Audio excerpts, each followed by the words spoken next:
Welcome to the HMO Property Podcast, where we connect, educate and inspire the UK's HMO property community. So stop what you're doing, sit back, relax and enjoy the story.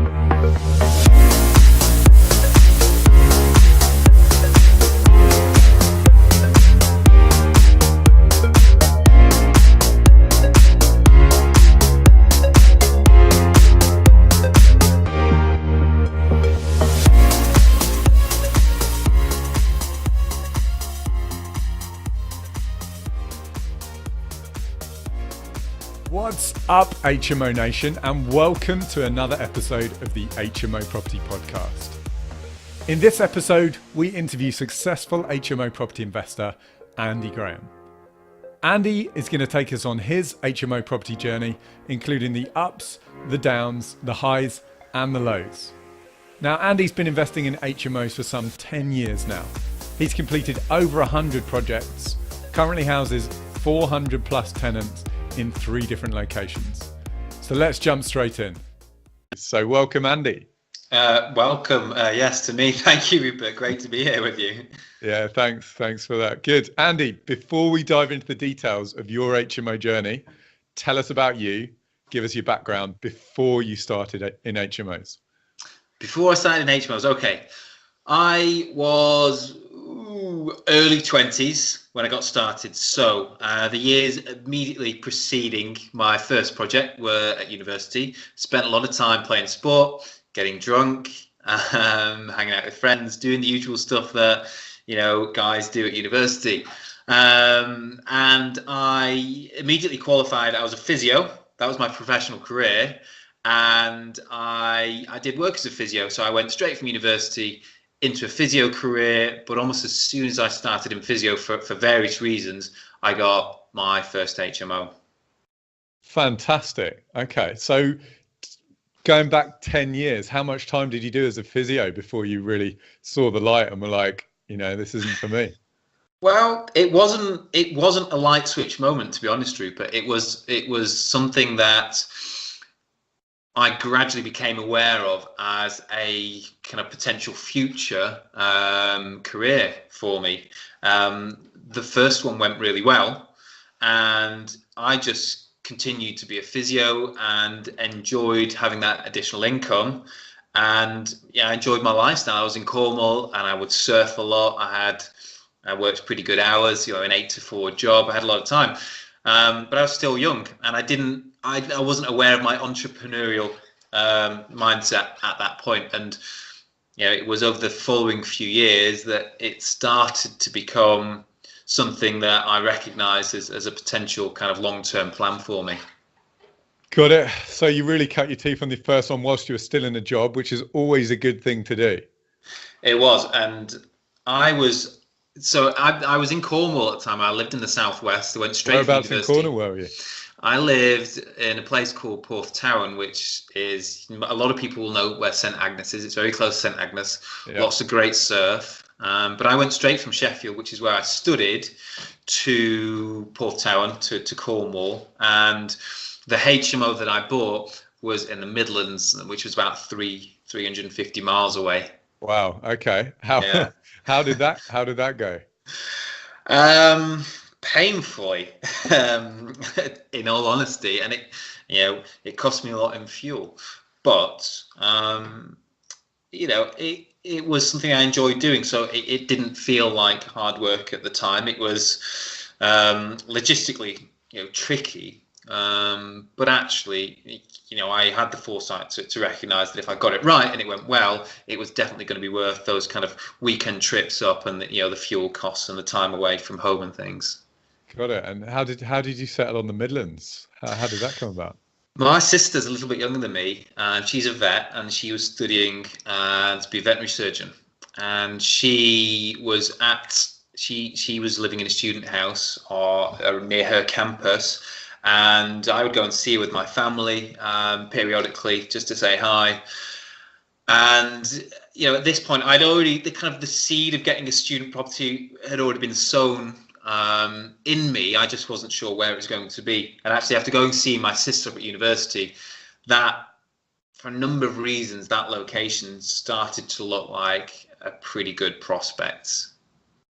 Got it. Got it. So in terms of how you actually got into the world of what was, I know you're saying it's not a light bulb moment, but what made you take that first step to buying your first HMO? I have always been interested in property. My uncle was a builder, and I would do bits of labouring work for him. And look, my parents' generation, they did well out of property, like most people who owned any property did, through the 90s. So, I saw that, by doing very little in property, naively that, it could be, a very good long-term investment. My parents, are definitely not investors either. They've got professional jobs. They just happen to do reasonably well off the back of a rising market. So my naivety was actually with regards to capital appreciation and things like that. And if we rewind 10 years, that puts us about 2009, so 2008, 2009. Well, we know what happened then.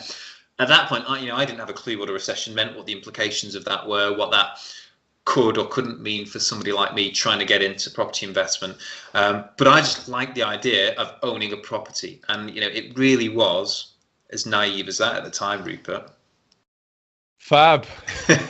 I mean, I think those years you're referring to about your parents are what are known as the golden years. Yes. Which our generation and certainly the generation behind us will unlikely ever see again. Certainly not in the same format. So, yeah.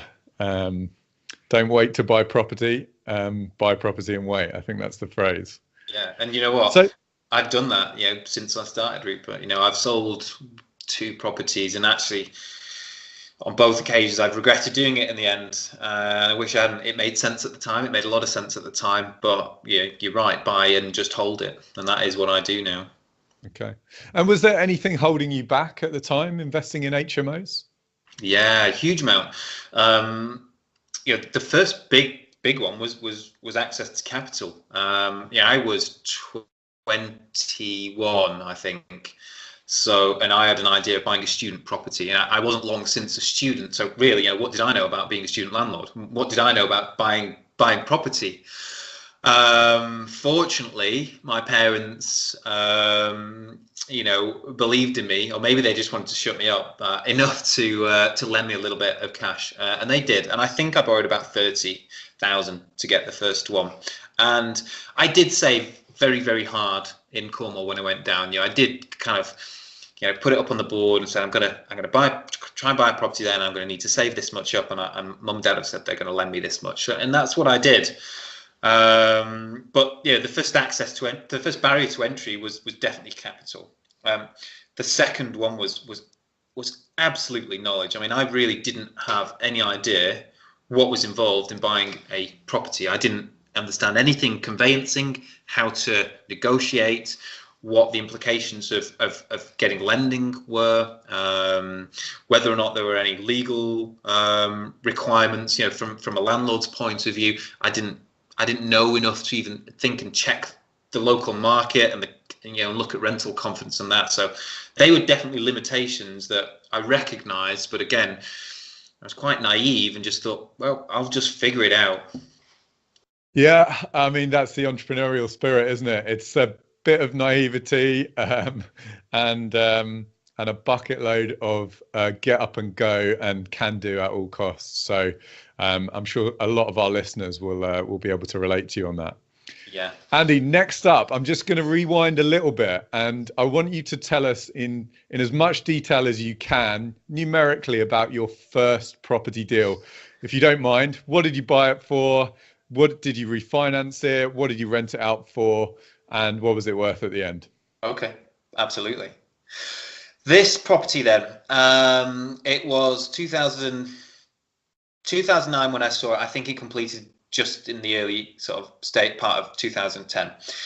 And honestly, this is how it happened. So I'd said, Mum, I'm going to go and buy a student property, and there's nothing you can do to stop me. And she Brilliant. thought, she honestly thought I was mad. And if you met her, you'd probably see that I got a lot of grief for this. But against her will, I continued on with the idea. And I think as maybe a motherly instinct, she insisted on at least coming to look at whatever I was going to look at. So I arranged a viewing to go and see something in this area where my sister was studying. And I went to see a property. The agent took me there and I walked in and I knew it wasn't going to work. I could see that the space wasn't going to be divisible to get sort of 4 rooms in, which is what I had envisioned, a student house. I need to get 4 rooms. I think I'd probably come out of university living in a 4-bed house. I thought I'll get a 4-bed student house. This wasn't going to work. It needed the full refurb, and I wasn't really phased by that, although I hadn't thought it out well. But it wasn't going to work. And I think the agent could see that disappointment on my face. And she said, well, you know what? We've just had an instruction on a property about 100 yards up the road. She said, we've not put it on the market yet. We've not even agreed sort of a price to go on the market with it yet. But do you want me to see if I can get you in and have a look? And I was like, yeah, definitely. And they got me in. We walked up the road, we had a look, and it was a property being sold by the daughter of a lady who was going into care. And this lady had lived in this house since it was built. So give you an idea as to perhaps the condition that the house was in. Structurally, the fabric of the property is absolutely fine, but certainly it needed all the modernisation. But it was very clear that you could piece it off, a room here, a room here, a room here, a room there. So immediately the 4 bedrooms were there with the communal space, and I got it, and I thought, brilliant, this is the one. So I've turned and conferred with my mum at the time, who was my only pillar of support. And by this point, she's kind of buying into the idea, but really, she just likes a haggle and she likes a deal. It's like we were at the China Bazaar. And I offered there and then. They'd sort of said that they were looking for 115. And I thought, well, everyone asks for a little bit beyond their expectations. So I offered 110 there in the kitchen. And they accepted it. The daughter accepted it. And that was it. It was as simple as that. This is definitely something I wouldn't do now. Remind me which part of the country this is, Andy? Midlands. So, Midlands. northwest Leicestershire. Yeah. Got it. So this is a fair property price. It actually went through just under 110,000 because after the survey, there was something with the drains, and I went back and just renegotiated another 500, and it all just sailed through. I put a 25% deposit down, whatever that was, the cash Mum and Dad lent me, and then everything else was savings. I got a deposit. It was with the mortgage works. Classic. Rupert, I can't even remember whether there was an HMO product then. I'm not even sure, though.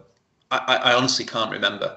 What I do remember that's distinctly different to how things are with lenders now, though, is there was the barrier to entry was actually, not really that resistant. It financially, had to tick a few boxes, but didn't need landlord experience to be a HMO owner. They weren't assessing, much beyond the viability of that single property.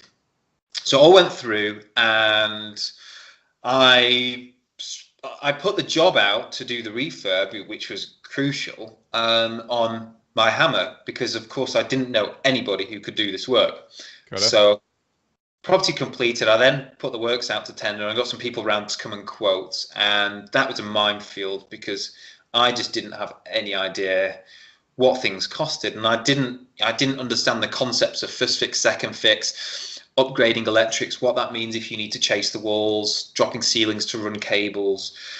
So I toyed with a few quotes, and really I went with a group of guys that I liked, and they weren't necessarily the best price, but I felt most comfortable. Okay. And you know what? I think there was a bit of good luck, and actually they were good guys, and they did a reasonably good job with it. And I learned a huge amount, during the process. I learned a lot doing that.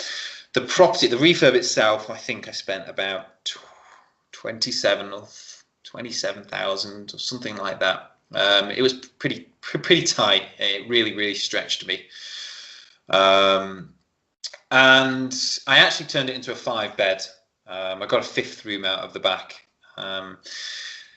It took several months. It was over the winter. I remember there was snow, no power, no electrics, and I would go and spend, and I would try and help. But eventually got it done.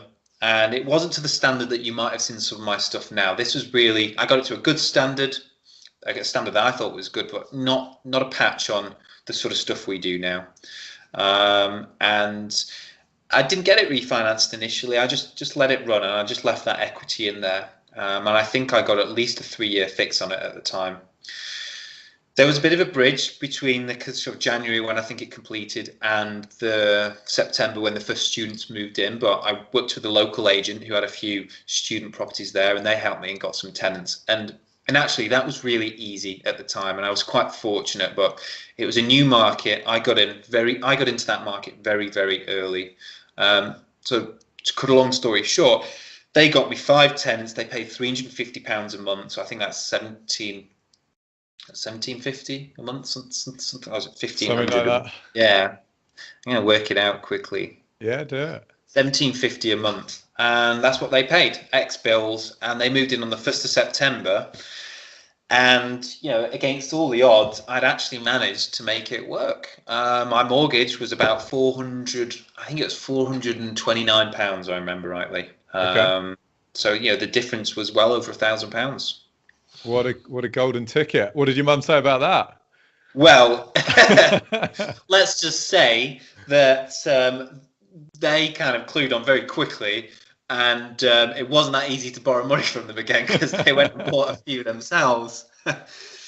We ended up then going on to buy a small portfolio there, over the next sort of 18 months, 2 years, because that went really well. And actually, Rupert, that property at the time, it was probably clearing, about sort of £1,200 a month. That wasn't a million miles away from my salary as a junior physio. Wow. You put it into context like that, I could see that actually that was a pretty smart thing to do. So that was it. I'd never thought about it like that. I'd never ever thought about the financial aspect, or this could be a business opportunity. And I didn't realize I had this entrepreneurial maybe kind of side to me. But when I saw that actually land in the bank alongside my salary, that was the first real kind of light bulb moment that said, maybe I should do another one of these. It was the next one until I really thought actually this could be significant. Fab. Great starting story that. Heard a lot of horror stories in the HMO community about people doing their first one, but sounds like you did pretty well, so excellent. Next question for you, Andy, and it's a big one. How has HMO investing changed your life? You've answered it already a little bit, but how has it actually changed your life? It has given me a huge amount of freedom, Rupert, because off the back of HMO investment, I've built with my partners a substantial business from it, and that business, although I work incredibly hard, it gives me a huge amount of freedom. I am one of the directors. We can go on holiday. We don't have to ask to go on holiday. We can nip out of the office. We can do that. We're in charge of all our own decisions, and and from a financial point of view as well, it looks significantly different to what my professional career as a physio would have been. So I think just freedom. And for me, financial freedom, means one thing to someone and something else to another one. But actually, to me, that freedom is a feeling of being content, because actually, being able to do what I want under kind of, and have it within my control is actually what I wanted and what I really enjoy. Excellent. And what's your favorite part of HMO property investing? What's the part you love the most? It's definitely now piecing together deals. I love identifying the deals, and I love working out how to manipulate that asset to turn it into an investment vehicle. And there are lots of sort of variables to consider doing that, and there are lots of moving targets with it, and it isn't something that just happens at a single point. But I love that piecing together of the deal, from kind of identifying it to pulling the finance in, whether or not you've got investors, and putting all the components together to giving you this beautiful finished product that actually chucks out some money. Andy, do you love an Excel spreadsheet? Tell me the truth. No, but my business partner does. My business partner, Nick, and this is the truth, he can draw floor plans on an Excel spreadsheet. Nick does love spreadsheets, and he's like, yeah, Wow. he can do anything with them. I just like what the spreadsheets say. Good. Excellent. Okay, so we've talked about your past, but before we move on to the present and your future plans in HMO property, let's take a minute to thank our sponsors. Are you looking for an effortless HMO mortgage experience? If that's a yes, there's only one place to go: www.thehmomortgagebroker.co.uk, the UK's #1 specialist HMO mortgage broker. They're so specialised that they don't do anything else. HMO mortgages, HMO remortgages, and HMO bridging. That's it. They have access to every HMO lender out there, and even some exclusive products not available to other brokers. With lightning fast service and A1 communication, they're easily the best HMO broker in town. So to experience HMO lending made easy, go to www.thehmomortgagebroker.co.uk today.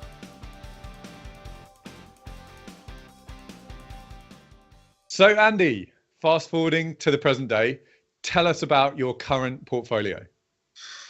Okay, so it's certainly become a lot more complicated and complex than it was sort of 10 years ago, when I was just buying a few HMOs and my parents got involved. Smart Property now is a business that I have built with my business partner Nick, and since sort of 2015 when we incorporated that, a huge amount of my success, or our success, is due to Nick and James and Jim, our other partners at Smart Property. Smart Property collectively now, we have about somewhere around 400 rooms under the management arm of the business. So a good portion of those are owned by the directors, with or without some of our investor clients. A good portion of those are on rent to rent contracts, as you and I know them, and Smart Property owns those contracts. And we've got a growing arm of the business that sort of offers services to private landlords, just on a more of a management basis. But that's a very strategic decision, and it's because we've identified that if we can build these relationships with the portfolio landlords, that then over the next sort of 4, 5, 6, 7 years, we will get the opportunity to work with them to buy their properties, maybe to take them on under leased contracts and things like that. So we have a very long-term view about the HMO market and certainly our HMO business.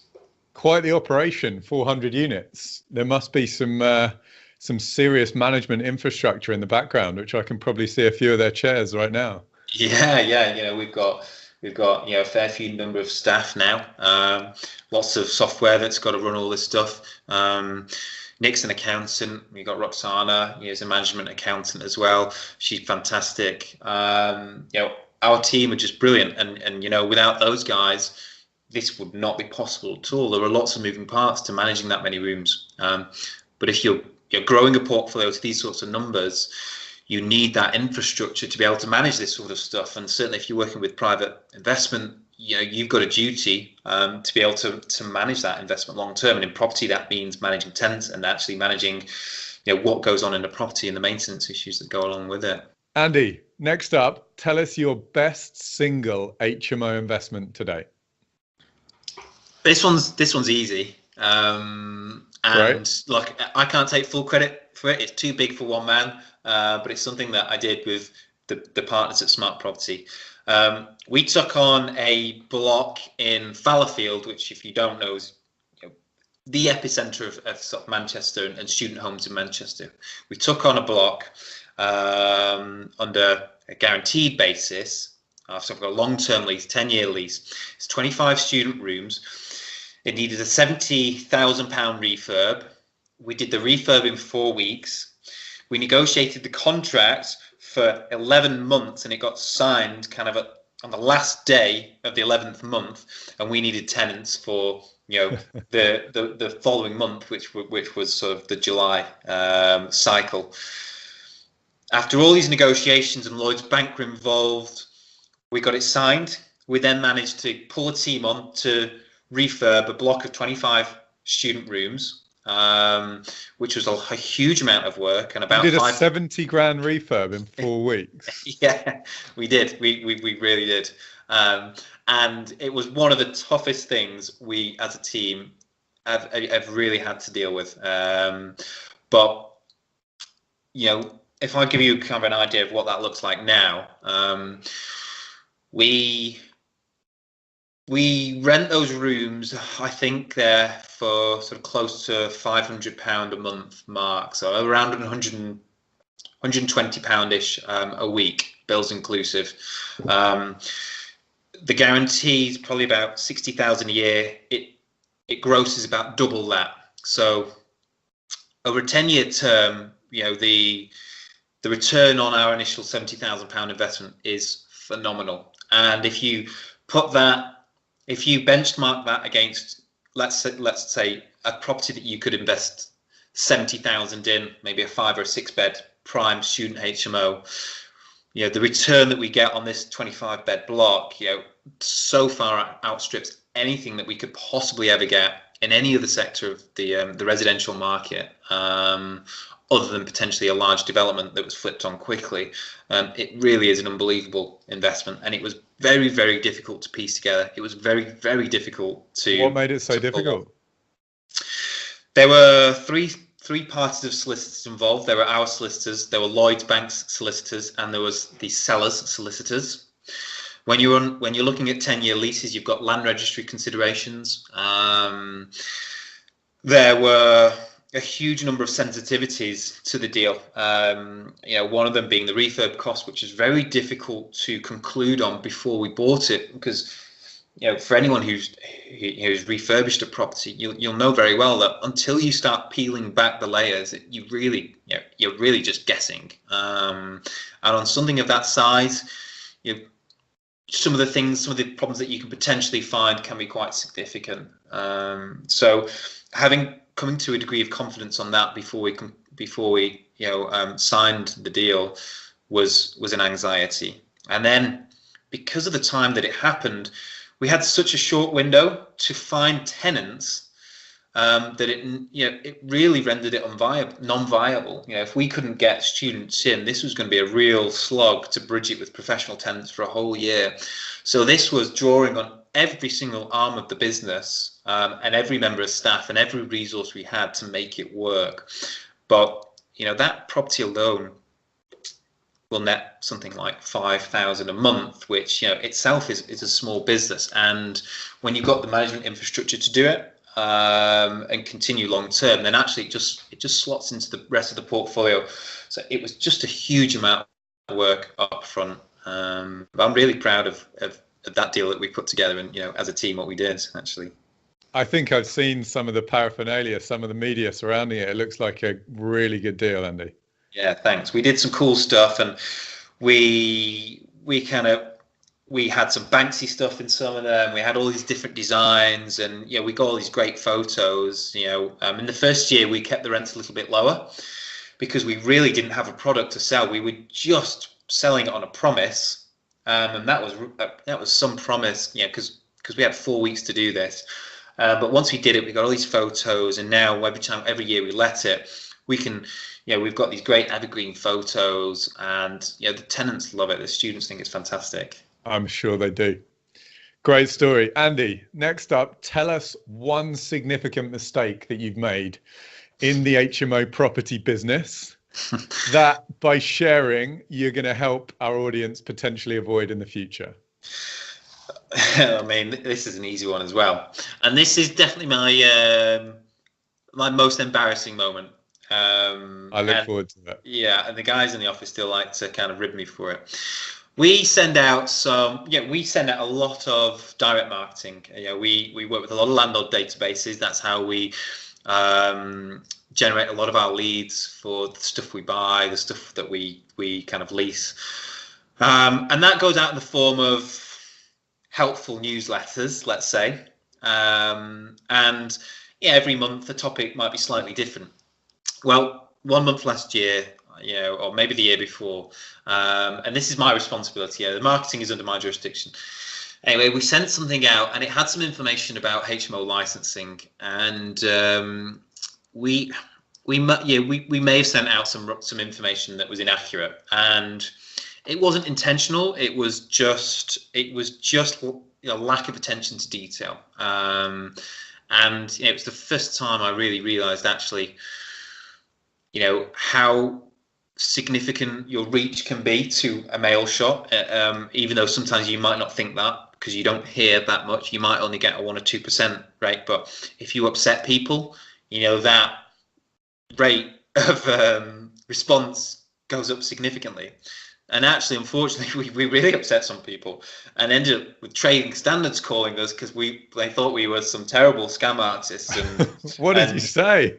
What was on the direct mail? There was just some inaccuracies about what a licensed property, what the requirements to license were, and a lot of people basically it was misinterpreted, or we misinformed them and made a lot of people suddenly think that they needed a license. Okay. Who then called their local council, who said, "This is rubbish. Who's told you this?"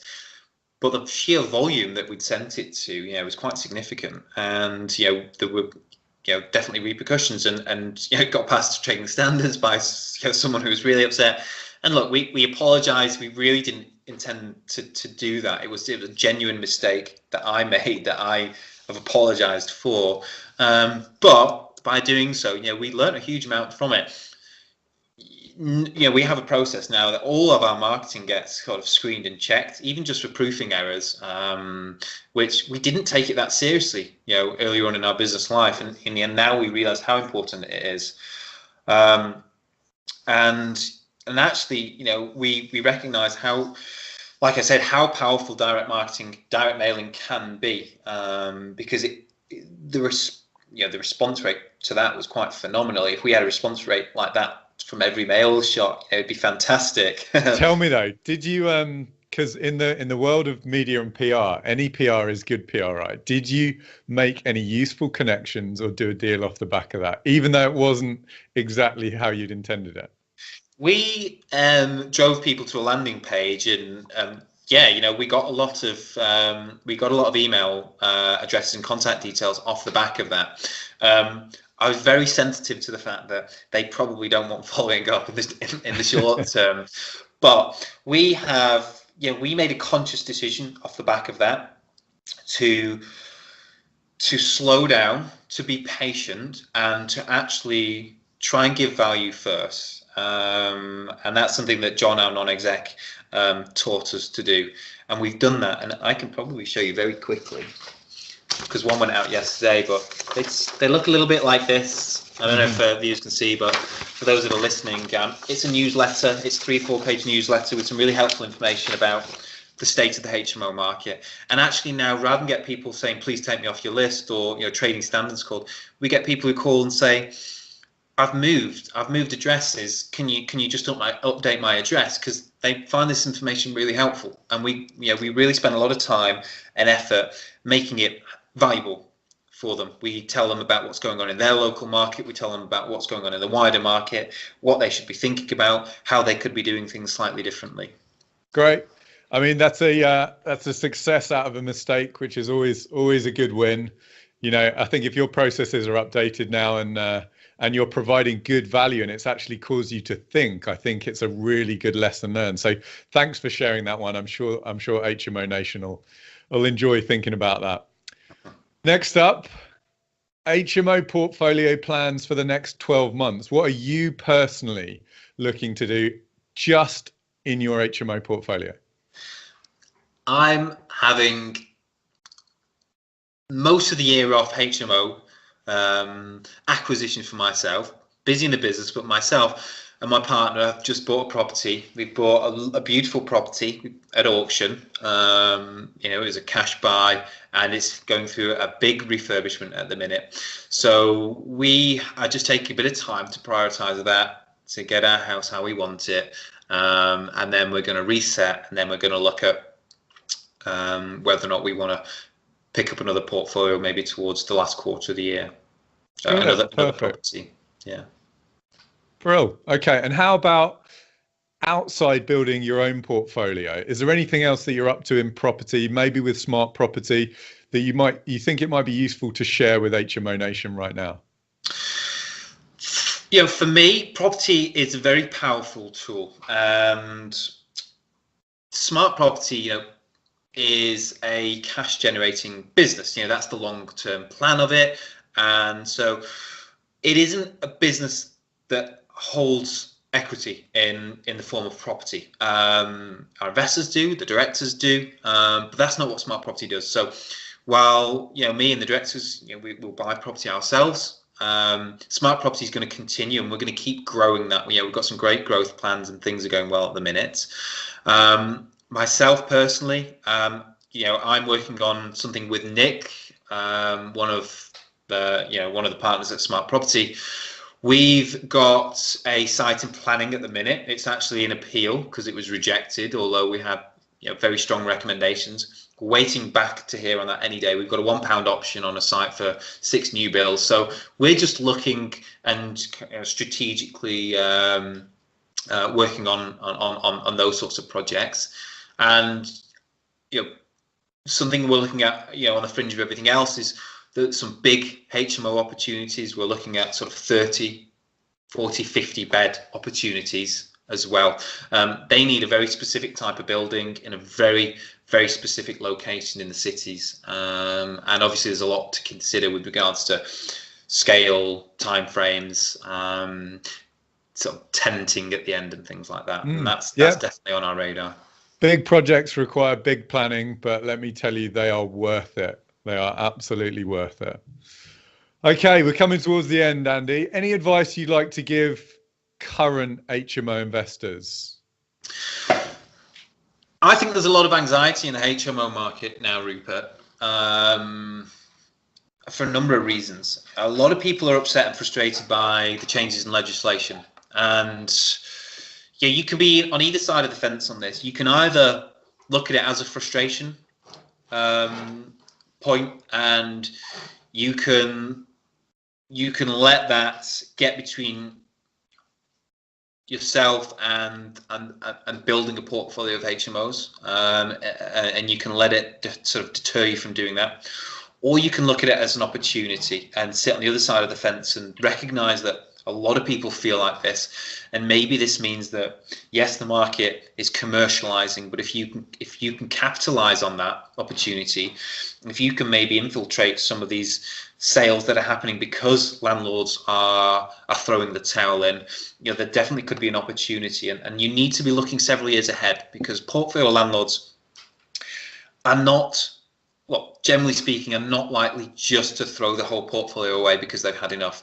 They're very intelligent people, they're very savvy, and a lot of them pay a lot of tax. And certainly, there'll be a lot of capital gains tax to pay if they do start selling this stuff. So a lot of them will be selling strategically over successive years. But if you can see that as an opportunity and you're willing to be patient and work with that, then I think there could be some great opportunities. And especially when we look at perhaps where we are within the kind of the macro arena at the minute, where are we heading in terms of sort of our general economic position? Well, again, if you're prepared to wait and you think there might be an adjustment some point in the sort of short to medium term, then that could be an opportunity to buy as well. Yeah, good. I like that. And how about any advice you'd like to give to people who are thinking about getting into HMO property for the very first time? What would you say to them? I'd say keep thinking about it, and try and translate some of that thoughts and intentions into actual action. It can be overwhelming. What sort of HMO, where to do it, how to do it.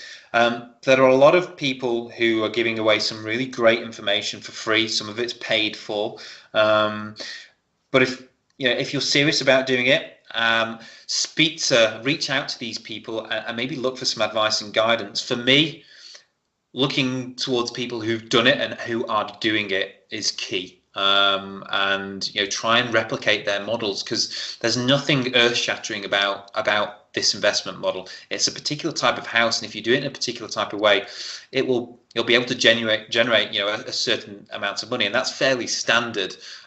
So for those starting out, get some support and get it from the right people, because that'll really stand you in good stead. Good, thank you. Finally, before we sign off, we'd like you to recommend one great HMO resource or business book that you'd like to share. Then if you can let HMO Nation know how they can get in touch with you, and then we'll say goodbye. All right. I've read a lot of books, Rupert, property books, investment books, and things like that. And I've always found that the principles of investing really, they don't change. It doesn't matter whether you're investing in property, whether you're investing in blue chip stocks, whether you're investing in overseas markets, or maybe small businesses. The principles of investment, should always remain with you. Protect your downside, limit your downside, look for the maximum upside. And if you can apply that to property and remain unemotional about what you buy, you'll be able to buy good things. Make your money on the way in. Then the best book, and the best book I've read about these principles is Unshakable by Tony Robbins, and it's not your classic Tony Robbins read, which is it's quite more different. Motivational. Yeah, it's very Tony Robbins. For those who don't know him, is a very, very successful investor, and he works very closely with some of the best investors, hedge fund investors in the country, and he's pulled a lot of their information and advice together to kind of summarize and outline, the approach to investment. But you can apply that to property, and you can apply it to building a property business. And I think if you can follow and stick to those sorts of principles, you're not going to go wrong at all. Great. And what about how HMO Nation can get in touch with you if they so wish? So I am pretty active on social media. Hook me up on Facebook or Instagram. It's Andy Graham Smart Property on Instagram. Drop me an email. It's andy@smartproperty.co.uk. Check out the Smart Property website if you want to see what we're up to and what our properties look like. That's www.smartproperty.co.uk. Brilliant. Andy, thanks very much for sharing your journey. Let's get a quick HMO high five, and then we'll see you again soon. Thanks, buddy. Thanks for joining us. If you've enjoyed this and want more informational, educational, and inspirational HMO property content, then please hit the subscribe button and give us a like. See you next time. This content was brought to you in association with hmohub.co.uk, the UK's #1 HMO platform, connecting the HMO property community.